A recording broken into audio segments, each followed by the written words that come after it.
পরিবারে কেউ দুর্বল থাকলে তাকে বোঝা মনে করবেন না প্লিজ। অনেক সময় ভাইদের চাকরি হয় না, অনেক সময় বোনের বয়স হয়ে গেছে, বিয়ে হচ্ছে না, এদেরকে বোঝা মনে করে। আল্লাহর কসম করে বলি, বিশ্বনবী সাল্লাল্লাহু আলাইহি ওয়াসাল্লামের কাছে একজন সাহাবী এসে বললেন, আমার ভাই তো কোনো কাজ করে না, ইয়া রাসূলুল্লাহ আপনি তার ব্যাপারে কিছু বলেন। আল্লাহর নবী বললেন, তোকে আল্লাহ তাআলা রিজিক দেয় তোর এই দুর্বল ভাইয়ের কারণে। সুবহানাল্লাহ। সুতরাং বাপ মা বুড়া হতে পারে, ভাই বন্ধু, তারপরে বোন মানে কোনো কাজ কাম না পেতে পারে, তাদেরকে বোঝা মনে করেন না। আল্লাহ তাআলা তাদেরকে উদ্দেশ্য করে আপনাদেরকে রিজিক দেয়, এটা কখনোই বোঝা মনে করবেন না।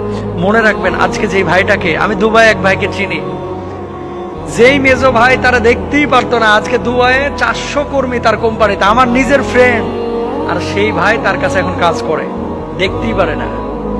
ভাই আমার এই মেজো ভাই আমার বহু জ্বালাইছে, আমার মেজো ভাই আমার 3-4টা বছর খুব কষ্ট দিছে, যখন আমি শূন্য ছিলাম, আজকে আমি হিরো, আমার ভাই জিরো। তো কালকে কি অবস্থা হবে আপনার ভাইয়ের আপনি জানেন না। সুতরাং এই পৃথিবীতে কাউকে খাটো চোখে দেখেন না, আল্লাহ বুঝদান করুক।